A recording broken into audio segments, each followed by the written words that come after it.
welcome to One Big Thing. Hi, Nyla. Thanks for having me. Before we get to what's happened this year, we always talk about China being a global economic powerhouse. In my mind, what that means is like when I used to interview farmers in Illinois, I was always amazed at how much China factored into their business. The connections between Peoria and Beijing astounded me. But can you give us another sense of exactly what we mean when we say China's a global powerhouse economically? Yes, I see it. In fact, here in the Axios newsroom, where reporters across states and industries often write articles about China, even when that has, when that's not their beat, because so much of so many different industries are dependent on China or related to China, whether that's electric vehicles or social media or certainly trade or Taiwan. It touches, or rare earths. China touches now on almost everything that we do. Can you just give us a sense of where China fits into the global economy then? So initially, China's role in the international economy was very heavily tied to its manufacturing sector. China as the factory of the world. Mid-2000s, you walk into Walmart, you look at the tags or the product labels, everything is made in China. But what has happened in the past 10 years or so is that the Chinese government has made a big push to increase the value of China's production chains, really emphasizing China's leadership, growing leadership in emerging technology, in robotics, in quantum computing, especially in the green energy transition. So the production of solar panels, the production of electric vehicles. And so we've seen China playing this role in the global economy as an exporter of a lot of very low-cost consumer products to increasingly having a dominant role in more advanced technologies. So we're talking about China's exports. How important is it for American companies to be doing business in China? Well, American companies for decades, even before China was an economic powerhouse, viewed being in China's market as key to their future profits. And you can see this all the way from the early 1990s when American business groups lobbied President Clinton to de-link trade with China from its human rights record. And he did. That eventually paved the way to China's entrance into the World Trade Organization, which then made it possible for China to become the economic juggernaut that it is today. I mentioned a stat about foreign direct investment, or FDI, at the top. Can you tell us more about that? That was in November. Yeah, that's really extraordinary. For the first time since China's reform and opening up in the late 70s, when such statistics first started being kept or mattering. It's the first time that foreign direct investment in China has fallen even a little bit. And foreign direct investment is something that has really helped China develop its economy. It's something that China has sought, and it's obviously something that foreign investors have sought as well. What we've seen this year, however, is a combination of a number of factors, but perhaps most important is that the Chinese government under Xi Jinping has placed growing scrutiny, and really I would say political scrutiny, on foreign firms operating in China. We've seen very likely politically motivated audits of due diligence firms in particular, and the detention of employees of foreign due diligence firms. And that has made it much more difficult for international companies to have any sense of what is happening in the Chinese market. It's like going in blind. And that seems to have started having an effect. And I would combine that with the slowdown in China's economy that started during the pandemic and has deepened this year, based in a real estate crisis, a debt crisis, and other factors. How much did the pandemic contribute to the economy slowing down in China? It was a factor. It's interesting because of China's really successful zero COVID policy in 2020, China was the only major economy to actually experience economic growth in 2020. But later, when the Chinese government was not able to successfully manage and exit out of the zero COVID strategy, there was, these really draconian lockdowns damaged the economy. But what people expected was that as soon as that zero COVID policy was lifted, what analysts expected was for China's economy to just bounce right back. That's not what happened. What did happen is that the real estate slowdown and the debt crisis that economists have been predicting for more than a decade finally did hit. And so what we've seen in this year is the end of China's economic miracle as we know it. What do you mean by debt crisis? Can you explain more? Let's go back to the global financial crisis in 2008. The Chinese government responded to that by having massive stimulus packages, this massive stimulus across the economy.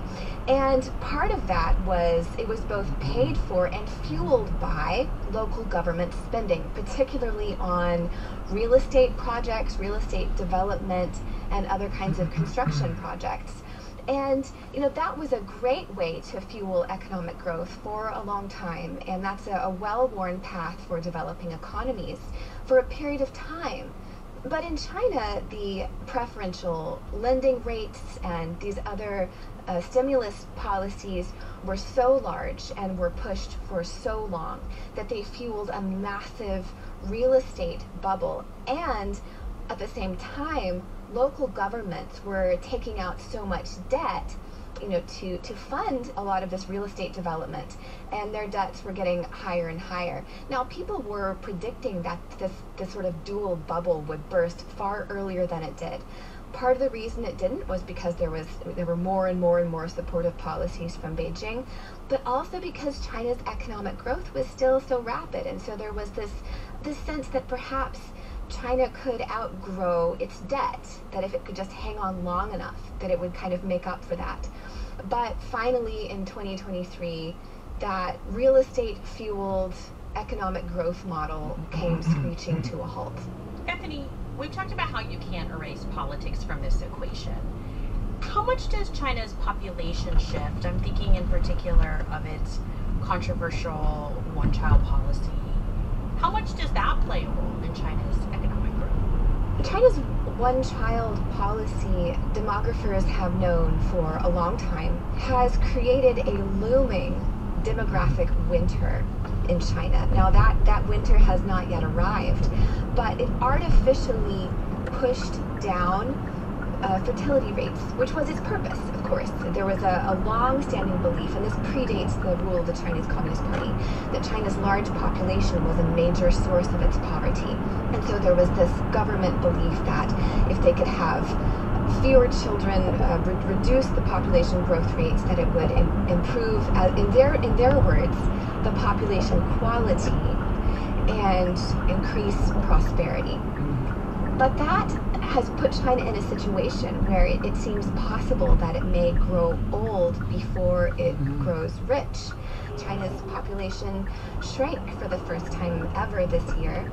That has not yet begun to significantly affect the size of the workforce, although it will. Perhaps in another 10 years there will be a situation where the size of the workforce is not able to sustain the number of people in retirement, the number of older people who typically rely on their children for their care and for their supports in their old age. And that's going to put an enormous amount of pressure on a shrinking working age population. Of course, a smaller working age population means less economic growth. That is not a major driving factor of this year's slowdown, but it is a major driving factor of Chinese government anxiety about the future and about its current economic decision-making.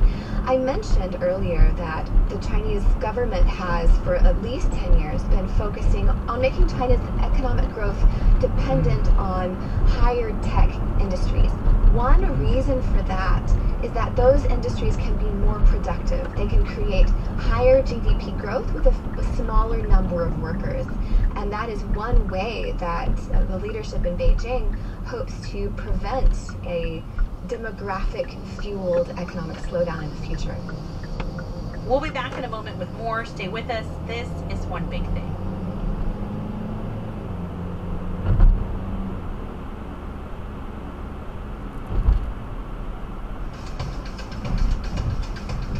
What if every work email you got was so short it could fit on one screen, and so clear you knew exactly what was needed? You'd see right away.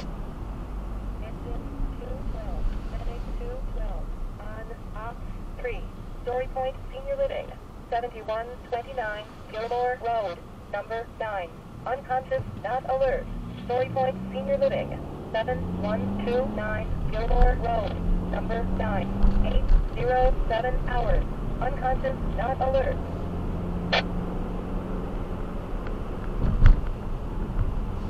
And why it matters to you. That's possible with Axios HQ, a new tool built by Axios, helping teams communicate with the same clarity and efficiency of our best newsletter writers. It's already taking off at Fortune 100 companies. Engine 121, Medic 121, on Op 3, 3062 Colbert Road. Difficulty breathing, 3062 Colbert Road. Cross off West Elkton Road and Cotton Run Road. 808 hours. Difficulty breathing.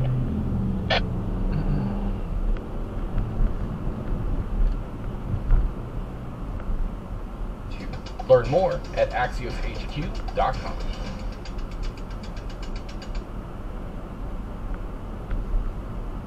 Welcome back to One Big Thing from Axios. I'm Nyla Boudou.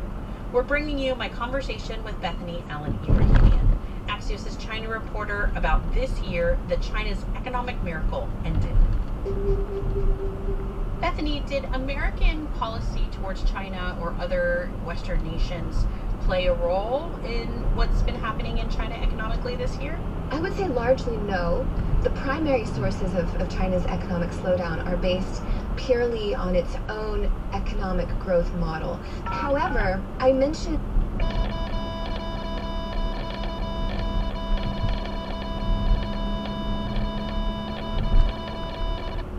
Nikon testing for the Hamilton Fire Department. Battalion 20 acknowledged.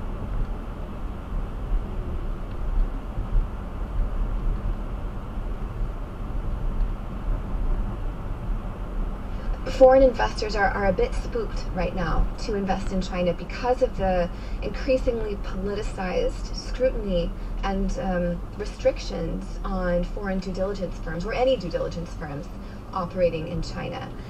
And while that is in part a result of China's own growing political paranoia, Beijing is operating in an environment in which more and more countries are viewing China with greater skepticism, are viewing it as a national security threat, and with the U.S. in the lead, are adopting more and more investment restrictions on China. And you could say that the restrictions that China is putting on due diligence firms is a direct result of the restrictions that the U.S. and some European nations are putting on their own investors to try to prevent them from being complicit in, among other things, the regime of forced labor and genocide in Xinjiang, which is tied to many of China's supply chains.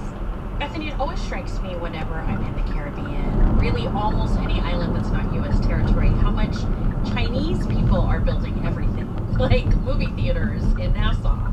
We talk a lot about the global south and developing countries. How much of a role does China play in other economies? It really depends on the country, but there are many countries in the world for whom China is their Medic 171, 3062 Colbert Road. Difficulty breathing, 3062 Colbert Road. Cross off West Elkton Road and Cotton Run Road. 811 hours. Difficulty breathing.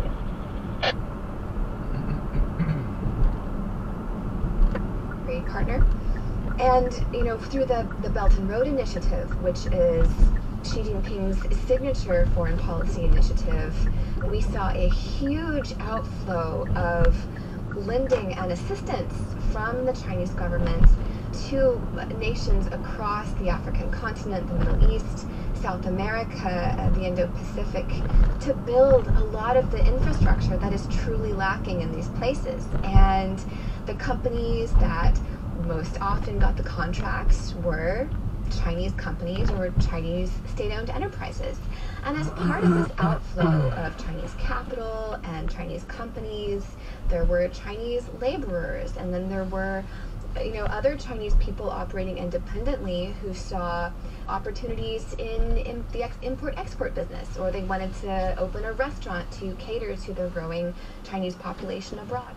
All kinds of really interesting entrepreneurship as well. But it is so true that when you travel in many places, I was recently in Cambodia and Tanzania, China and Chinese companies and the Chinese government have a bigger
footprint than in already developed economies.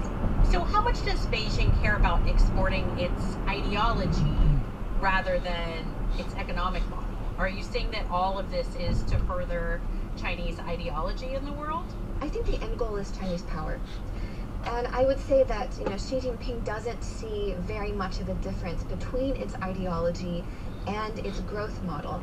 I was recently in Tanzania on a reporting trip to visit a Chinese Communist Party funded school where people from China fly in to teach politicians across 6 African nations how to implement its growth model, which was the same as its political model, which is to say a one-party state. The idea that a one-party state is the best and most efficient way to develop an economy. So it's all wrapped in together. And this benefits Beijing because the more countries that ascribe to a more authoritarian model, the less pushback on its own authoritarianism and human rights record that China receives on the global stage.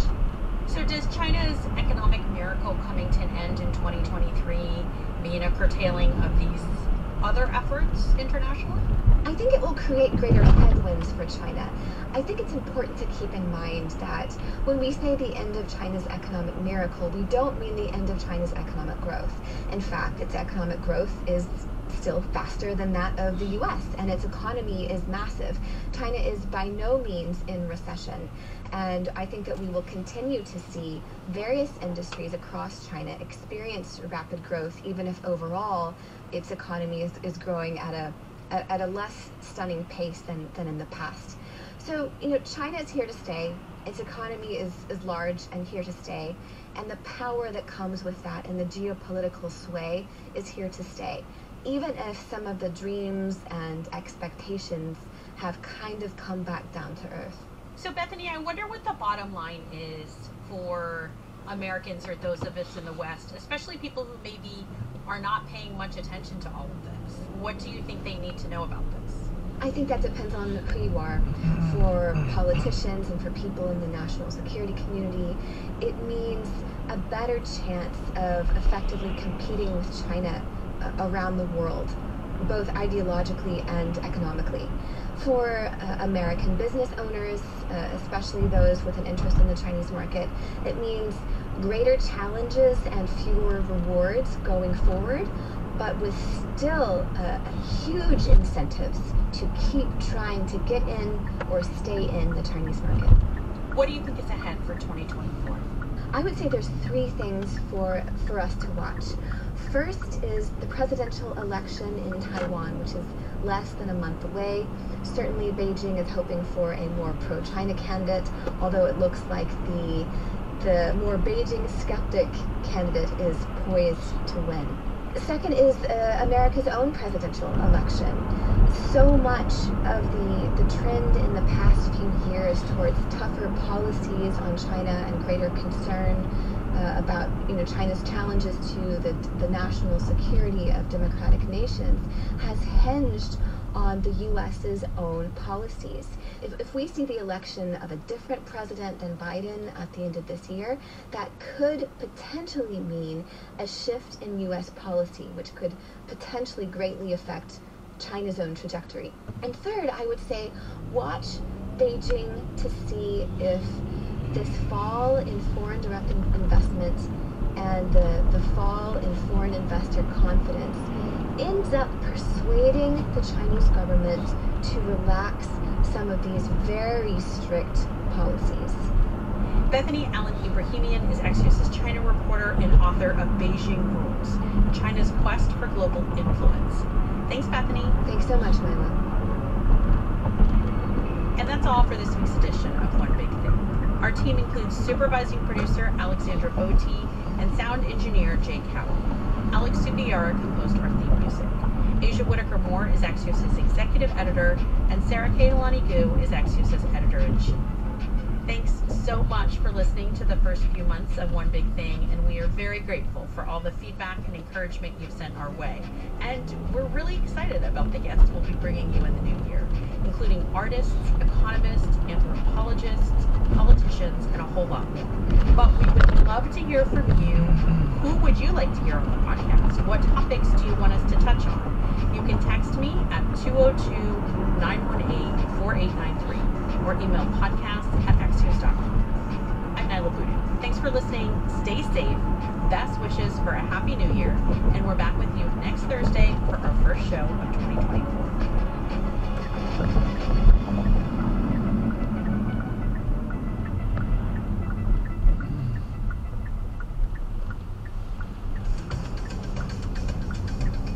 What if every work email you got was so short it could fit on one screen, and so clear you knew exactly what was needed? You'd see right away what's really new and why it matters to you. That's possible with Axios HQ, a new tool built by Axios, helping teams communicate with the same clarity and efficiency of our best newsletter writers. It's already taking off at Fortune 100 companies and startups too. Learn more at axioshq.com. LinkedIn presents. I hope you're enjoying the holidays, folks. It's been a great year of conversation. Thank you for listening and for being part of our community of curious people. we at the Next Big Idea Club would like to raise a glass to each and every one of you. What is in this glass I'm raising, you may be wondering? Well, in my case, it's a whiskey sour with a little bit of egg white. Medic 113 on off 3, Kyle Station Road and Princeton Glendale Road. General illness. Kyle Station Road and Princeton Glendale Road. 9:13 hours. General illness. This time of year. I'm drinking less than I used to. I've learned from our recent conversations with Peter Attia, Tim Spector, and Russell Foster about the impact of alcohol on health and sleep quality in particular. The story of the human relationship with alcohol, however, is a long one, and it is fascinating. We're sharing today, in the spirit of the holidays, one of our favorite episodes, a conversation with Edward Slingerland about his book, Drunk, how we sipped, danced, and stumbled our way to civilization. I'm Rufus Griscom, and this is The Next Big Idea. Today, do we have alcohol today? Engine 111, Kyle Station Road and Princeton Glendale Road. General illness. Kyle Station Road and Princeton Glendale Road. 9:14 hours. General illness.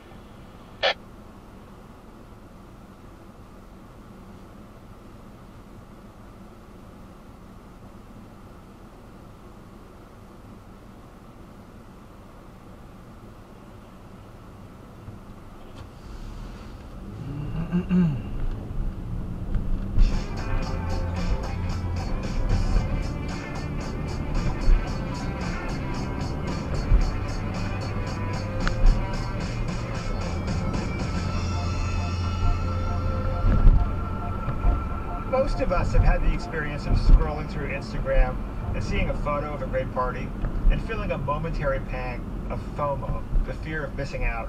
But recently I experienced something unusual. FOMO for a party that happened 11,000 years ago. It was a gathering, perhaps one of the first, of hundreds of hunter-gatherers in southeastern Turkey having a multi-day rager. So how do we know about this? Back in the mid-90s, archaeologists started excavating a site near Urfa in modern-day Turkey called Göbekli Tepe. And as they cleared away the sand and dirt, they were shocked and not a little bit confused by what they uncovered. More than 60 T-shaped pillars, each made of limestone, each weighing around 15 tons. These pillars were so enormous, and they'd been lugged such a long distance from where they were quarried, that archaeologists estimate that it must have taken 500 people to get the job done. And for what? They found no evidence of habitation at Göbekli Tepe, no houses, no livestock, no grain silos. Instead, what they discovered were scattered shards of broken cups and stone basins that could hold nearly 40 gallons of liquid. This led them to an intriguing conclusion. Those massive vats weren't meant to store water. They were used to brew beer. 11,000 years ago, Göbekli Tepe was the site of the world's first ever keg party. The implications of this are truly remarkable. It means that the desire to make beer, which is, of course, the desire to get drunk with our friends, came before the decision to settle down, farm the land, live and work in close quarters.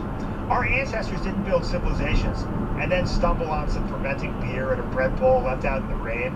They built civilizations, so the theory goes, because they wanted to brew beer. And in the 11,000 years since, we've all been pouring libations in their honor. Today, we're quick to point out alcohol's sometimes catastrophic side effects, and for good reason. Drinking has plenty of health costs, and plenty of social costs too. But the discovery of Göbekli Tepe makes you wonder, if our taste for alcohol, derived from grapes and grain, is ancient, if practically every society in history has devoted an incredible amount of time and energy to getting drunk, and if that tradition is still going strong after all these millennia, which it is, then is it possible that booze is more beneficial than we give it credit for? The answer, according to an intoxicating new book by my guest today, Edward Slingerland, is a resounding yes. Edward's book is called Drunk: How We Sipped, Danced, and Stumbled Our Way to Civilization. It combines anthropology, history, philosophy, and scientific research to show that intoxication may very well have led to civilization. But he doesn't stop there. Engine 212, medic 212, on op 3, 3739, Eagle Ridge Drive. Moderate injuries from a fall, 3739, Eagle Ridge Drive. Clock up, Whirlaway Drive, and Derby Drive. 9:18 hours. Moderate injuries from a fall.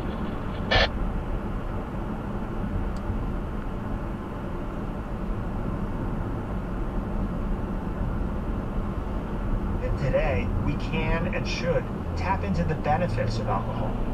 I have to come clean and share with you that I'm not without a bias going into this conversation.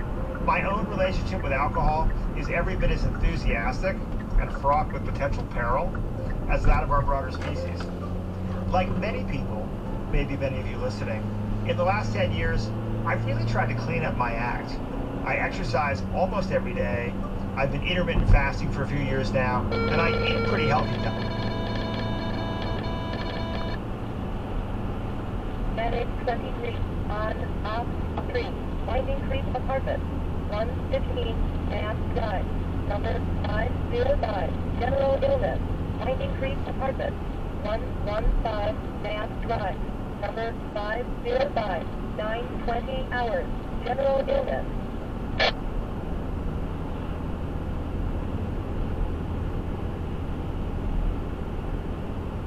Than it was.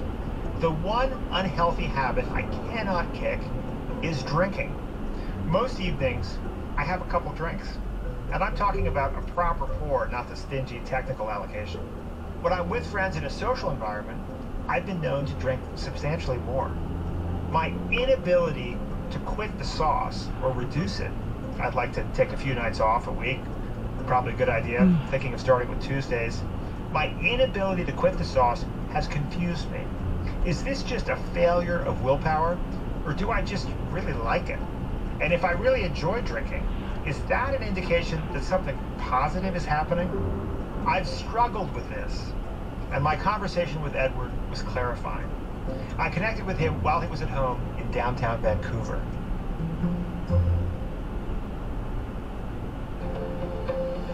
Hi, I'm Kwame Christian, CEO of the American Negotiation Institute, and I have a quick question for you. When was the last time you had a difficult conversation? These conversations happen all the time, and that's exactly why you should listen to Negotiate Anything, the #1 negotiation podcast in the world. We produce episodes every single day to help you lead, persuade, and resolve conflicts both at work and at home. So level up your negotiation skills by making Negotiate Anything part of your daily routine.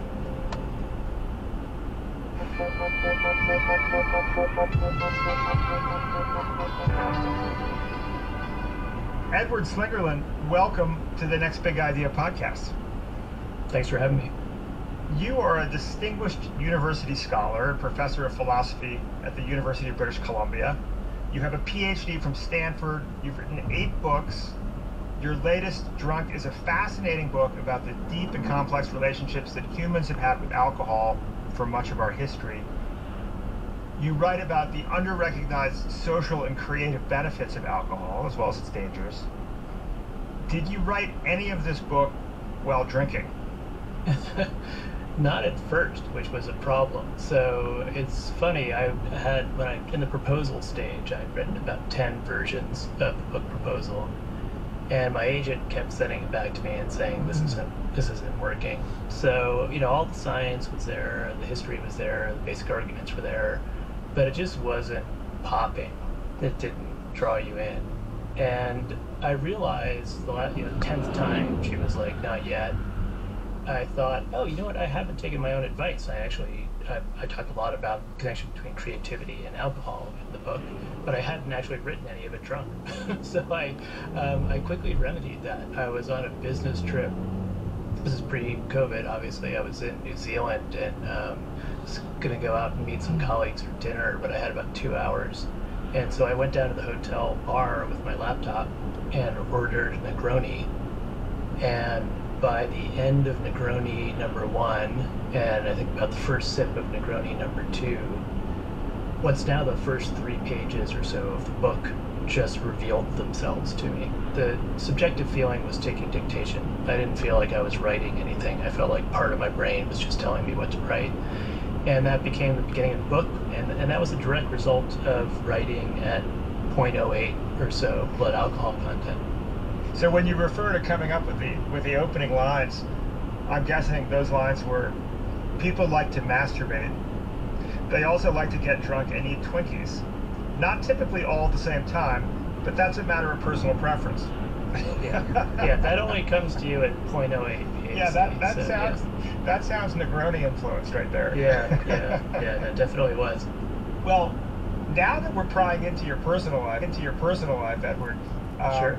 I have another question for you. What is your relationship with alcohol? How often do you drink, and how much do you tend to drink? I drink daily. I have wine with dinner every night. So, yeah, I drink, I would say, kind of.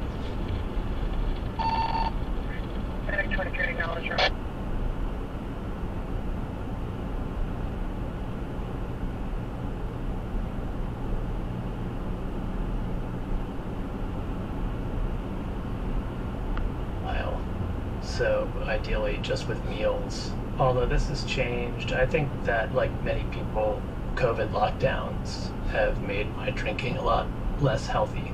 I think I've noticed I've been drinking more being in lockdowns. I'm in a long-distance relationship across a closed border, so every time I've traveled to see my partner and come back, I've had to quarantine. So I've spent a good chunk of the pandemic literally, locked down in my apartment alone. And that's one of the messages of the book, is that this is really an unhealthy way to drink. We're not designed to do it, and it's a evolutionarily kind of novel situation. I've gotten more worried about my drinking during the pandemic, and I'm hoping that now that lockdowns are ending, restaurants are open again, people are going out and meeting at cafes and bars, that I'll get back to a healthier, kind of more social, focused drinking pattern. Well, I can relate to your commentary about feeling, like you're still optimizing your relationship to drinking, because my own relationship with alcohol is complex, because I think I like it too much. Me too. I mean, like a lot of people, I've become increasingly responsible with diet, exercise, sleep. Yeah. But booze is the one area where I'm just not aligned with the official medical advice, which has not been moving in our favor. Yeah. So, as you can imagine, reading your book was just a joy for me. It was a joy of both the intellectual curiosity variety, just totally fascinating, and also the joy of confirmation bias, of like reading things I wanted to hear. When I started your book, I thought I drank a bit too much. By the end, I was leaning towards the view that I might not be drinking enough. Okay, all right. I'm going to be responsible for that now, and you can contact me in 20 years with cirrhosis. So.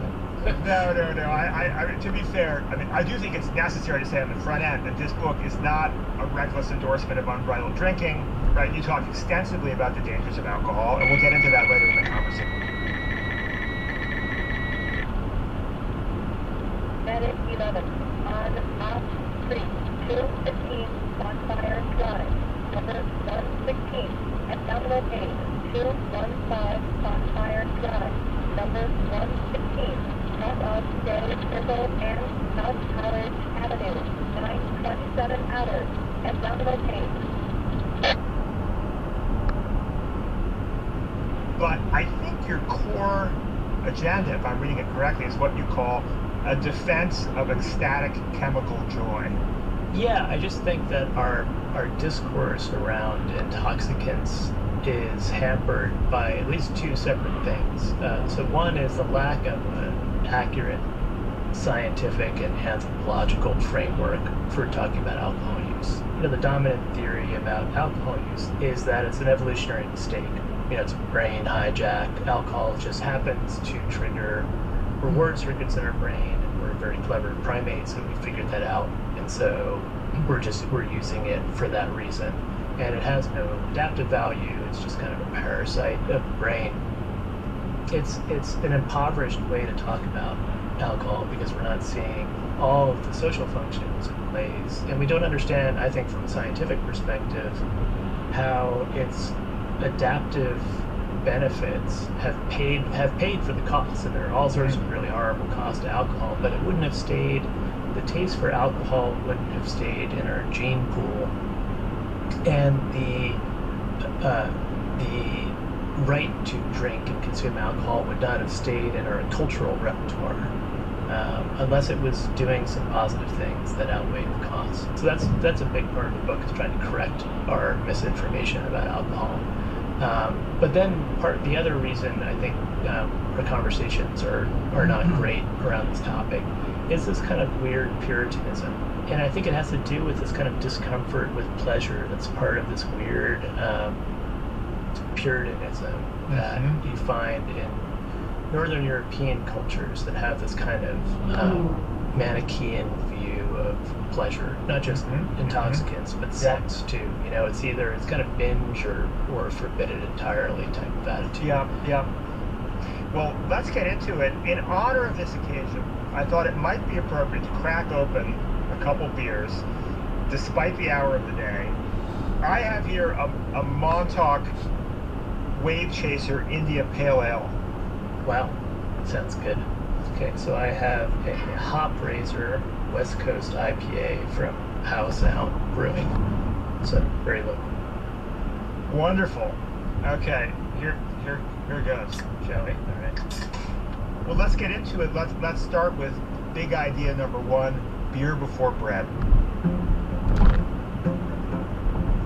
So the standard story we've been told about the origins of human alcohol making is that humans figured out agriculture at some point. We settled down and started growing crops. And then sometime after that, we noticed that if we left these grains sitting around in some water, maybe we left some sourdough starter a couple days too long,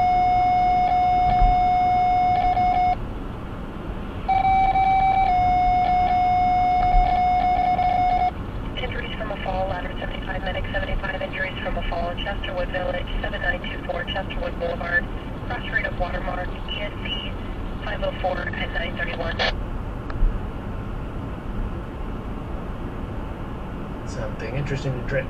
And so we discovered things like beers as an accident, as a kind of side product of agriculture.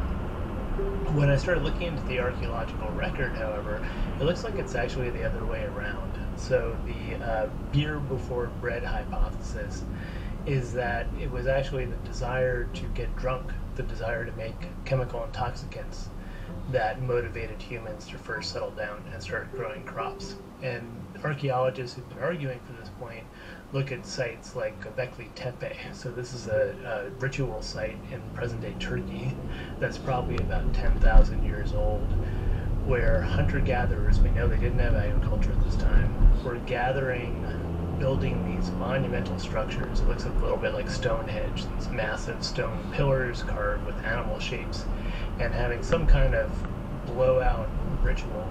No, we're not entirely sure what they were doing. We know they were holding rituals and they were feasting. So we have the remains of feasts, and they had massive vats that contained some liquids that they were consuming. And we don't know for sure, but it's highly unlikely this was water or tea. We know that people were making beer at this point. So the argument is that it's the desire to make more and better beer that encourage hunter-gatherers to try to start settling down and focusing on domesticating plants. And we see this not only in what's called the Fertile Crescent, this area of the Mideast where agriculture started, but in other areas, so other parts of the world, the first crops that are domesticated tend to be ones that are good at intoxicating you, and not necessarily ones that are good for making food. The idea that at core, it was fundamentally our desire to party together, right? To have these like beautiful, rapturous, collective experiences, that this was the catalyst.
unconscious, engine 74, medic 74 unconscious, 5200 Braden Lane, cross street of South Bellhaven, ESC 406 at 939.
agriculture, cities, civilizations. I mean, it's really a pretty dramatic rewriting of where we come from. Yeah, and it was surprising to me that this wasn't more widely known. It wasn't known to me before I started doing research for the book. So I already had a sense that, alcohol was playing this important role in helping us adapt to civilization and helping us be more successful as cultures. But when I started reading the archaeological literature, I was like, wow, it's actually, quite literally gave rise to civilization, if this is true. And you point out that a lot of the early grains that were first farmed were not good for making tacos or bread products, but they were very well suited to making alcoholic beverages. Yeah, so there's teosinte, which is the wild ancestor of maize or corn in South America.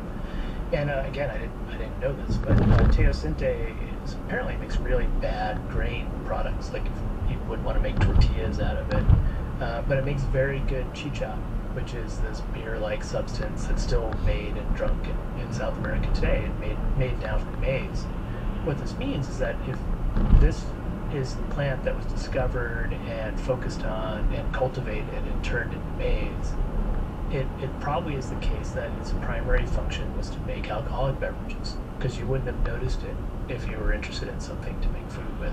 Where this gets really interesting is you make the case that not only was alcohol arguably the catalyst for early large-scale human gatherings and then the dawn of agriculture and civilization, but it then also became necessary for humans to manage the stress of living in closer proximity to each other, right? So it was this kind of early inducement to get together en masse, but then it also became a little more potentially a stress reduction mechanism to manage these more intimate living conditions. Is that right? Yeah, so it was both a motivation to settle down, and then once we did settle down, it was a tool for helping us cope with that, because the transition from hunter-gatherer lifestyle to early agricultural lifestyle must have been a shock. Hunter-gatherers live pretty kind of cognitively diverse lifestyles. They're relatively egalitarian, wandering around a lot. And then you're moving into let's say a village lifestyle where you're now living in a fixed place. You're living on top of other people. You're crammed into rooms together. Your diet is impoverished, so instead of eating a variety of wild plants, things game, little bits of meat, you're eating a lot of starches now that are kind of boring and not super nutritious. And there's stratification, so maybe you're at the bottom of the totem pole now and you're having to negotiate social hierarchies in a way you didn't have to before. It had to have been really stressful. And so my argument is one function of alcohol is stress reduction. And this is, ancient cultures, the Hebrew Bible talks about the role of wine and taking away sorrow, and you see very similar things in early writings from Mesopotamia and China as well. It's a way, the mood enhancement and stress reduction are a way for people to cope with the stresses of agricultural life. And I think that, people in modern societies popping open a beer or pouring themselves a glass of wine at the end of the day is doing exactly the same thing. So another thing I found fascinating is how motivated humans have been for many thousands of years to produce alcohol and protect their source of alcohol for a very long time. Across, we're not talking about it, we might think about, Northern Europeans are big drinkers and everybody else was just enjoying cannabis. I mean, one of the cases your book makes is that this is a deep part of human history. It's true across a broad range of cultures. And you say, it should puzzle us more than it does that one of the greatest foci of human ingenuity and concentrated effort over the past millennia has been the problem of how to get drunk. Even small-scale societies on the brink of starvation will set aside a good portion of their precious grain or fruit for alcohol production. So, it's been this powerful, enduring appetite. What does this tell us? It tells us that our taste for alcohol can't be an evolutionary mistake. It can't be this kind of hijacked my product, just because of the amount of effort and resources that go into satisfying this desire. I opened the book talking about masturbation because masturbation is a class.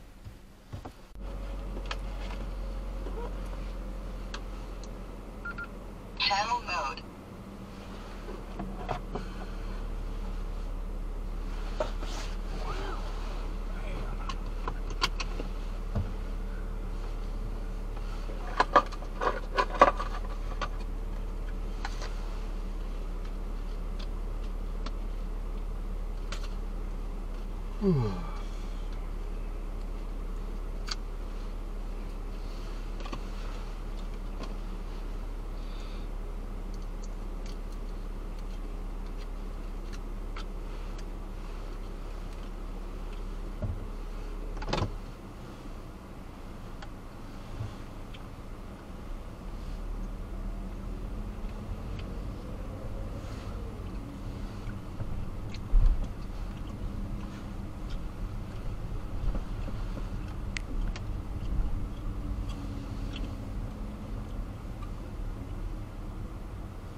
Rigo is currently streaming on Amazon Prime.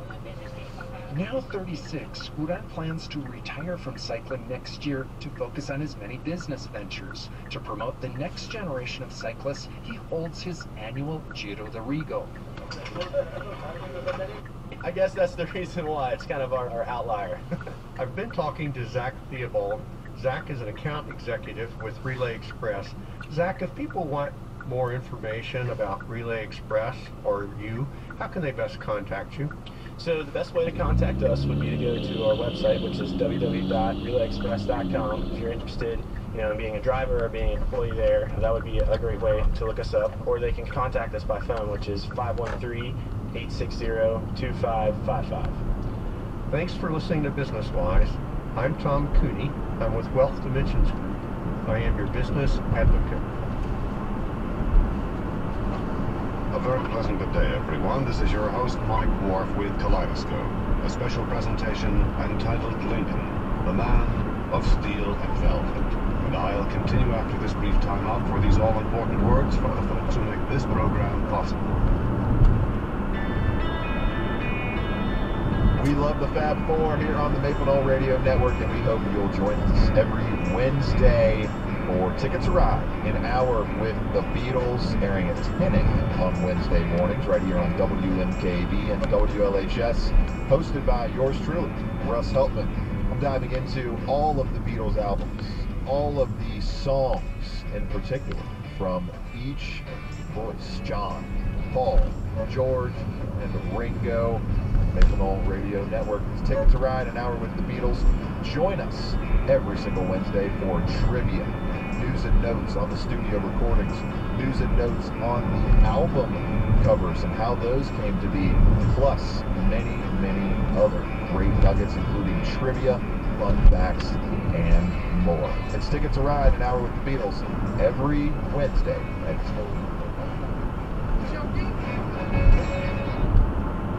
Not often in the story of mankind does a man arrive on Earth who is both steel and velvet, who is as hard as rock and soft as drifting fog, who holds in his heart and mind the paradox of terrible storm and peace unspeakable and perfect.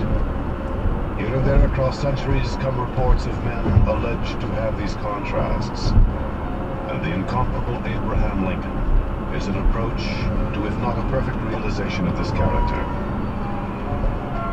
In the time of the April lilacs, in the year of 1865, on his death, the casket with his body was carried north and west 1,000 miles, and the American people wept as never before. Bells sobbed, cities wore crepe, people stood in tears and with hats off as the railroad burial car paused in the leading cities of 7 states, ending its journey at Springfield, Illinois.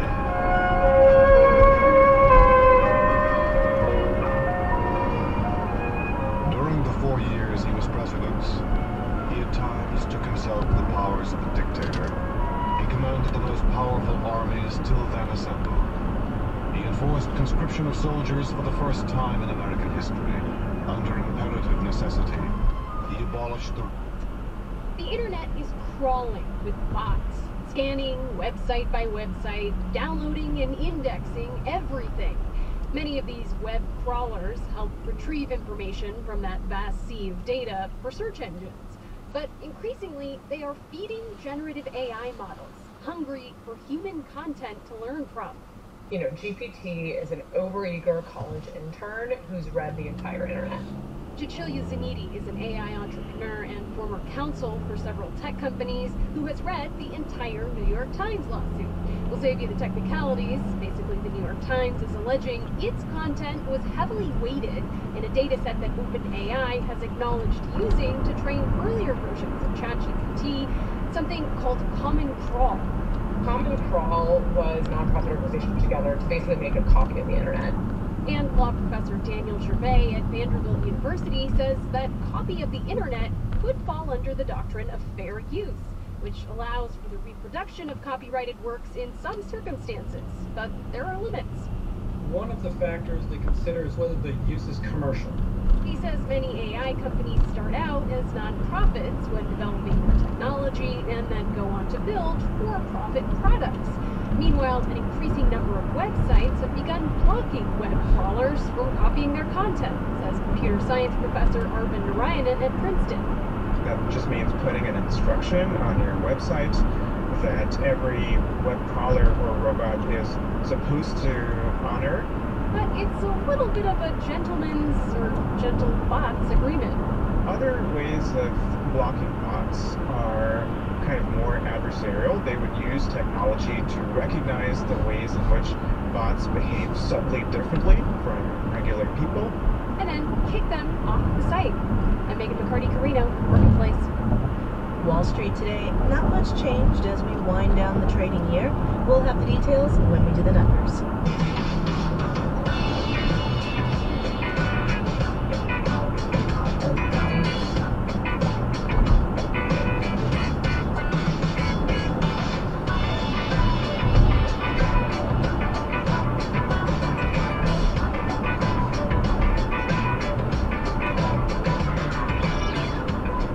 We're now a couple of months into the resumption of federal student loan payments. The pandemic-era 3-year pause ended in October. Even before those payments kicked back in, some who keep an eye on the student loan space warned it was going to be a messy process. And new data from the Department of Education suggests they were right.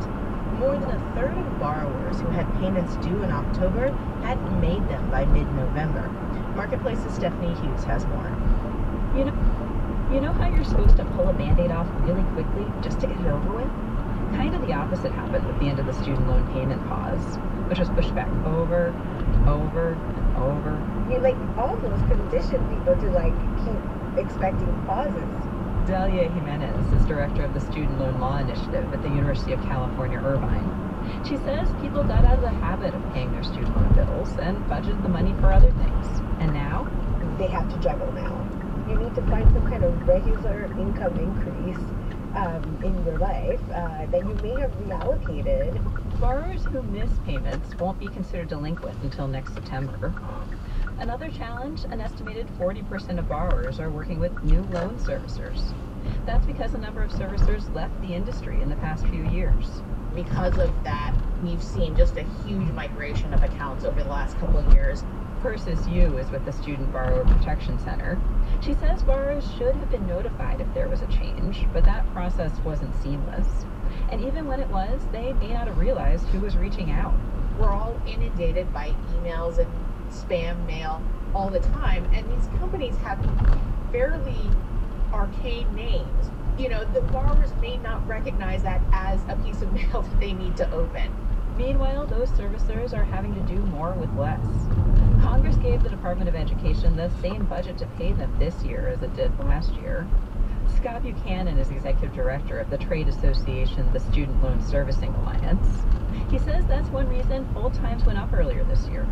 And it's sort of the rough equivalent of, asking someone to, instead of working 40 hours a week, work 60 hours a week, and then not paying them a dime more to do it. Buchanan points out that people weren't great at paying their student loans on time prior to the pandemic. And he says over the next couple of months, we'll get a better sense of what repayment looks like now that the Band-Aid is off. I am Stephanie Hughes for Marketplace.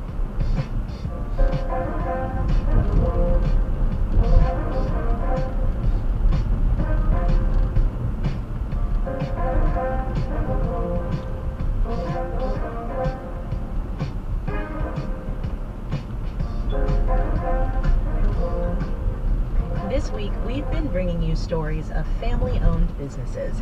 A quilt store run by a mother and daughter in South Dakota, a couple and their family running a distillery in Wyoming, all to explore the ups and downs of working with people you love. As part of this series, we wanted to check back in with a sibling pair we chatted with before. Sister and brother Rico and Crystal Worrell, running the native design business Trickster Company up in Juneau, Alaska. We used to have a brick and mortar shop. We don't anymore, but it was a symbol to have a native-owned design shop in a very touristy city that usually has a lot of knockoff stuff. So we're kind of figuring out franchising so that we can still have that representation in physical spaces. So there's a lot of moving parts in figuring out franchising. Yeah, I'm constantly busy. You know, we always have ideas, but it's a game of time. Yeah, franchising has got like really extensive laws around it, and it's kind of complicated. So we're trying to find, you know, a lawyer to even help us get set up. You know, we've got to have our trademarks with the federal government in place. We have to have solid brand guidelines. I think that's the biggest like step for us to keep growing. The idea of growing a business is crazy. Like when I first started, it was just me in the shop, and I was just, you know, carving hundreds of pairs of earrings every night, like just to like keep, you know, things going. When we started, I had just finished college and was just super broke and bumming a futon in Rico's condo. But it's always been really nice to have a studio mate to be like, hey, what do you think of this? Or, you know, you spend a lot of time staring at one design, and so a fresh pair of eyes is nice. But now that we've, you know, grown and expanded, my studio gets a little bit lonely, and so I feel like it's just brought us closer together. Rico's really good at a lot of things I'm not good at, and I guess you could say it goes the other way around. I think Crystal's always been the true artist of the family. Like ever since she was young, she was like always making paintings and all kinds of stuff, and like I don't think I called myself an artist until a couple of years ago, because most of the time I was more of like a creative geek than an artist. I remember though when we were growing up, we built an entire little tiny town using the construction paper. We built a little shop together, and one was a clothing store with tiny clothing. The art store had really bad art in it. So, you know, I feel like since day one we've been working together on a shop with what we have access to, you know, since the beginning. You know, it's really cool that we could be creative but also be in tune with our upbringing and our family. Rico and Crystal Worrell, the brother and sister behind Trickster Company up in Juneau, Alaska. We couldn't do this series without you, so family business or not, let us know what's going on in your economy. Marketplace.org/myeconomy.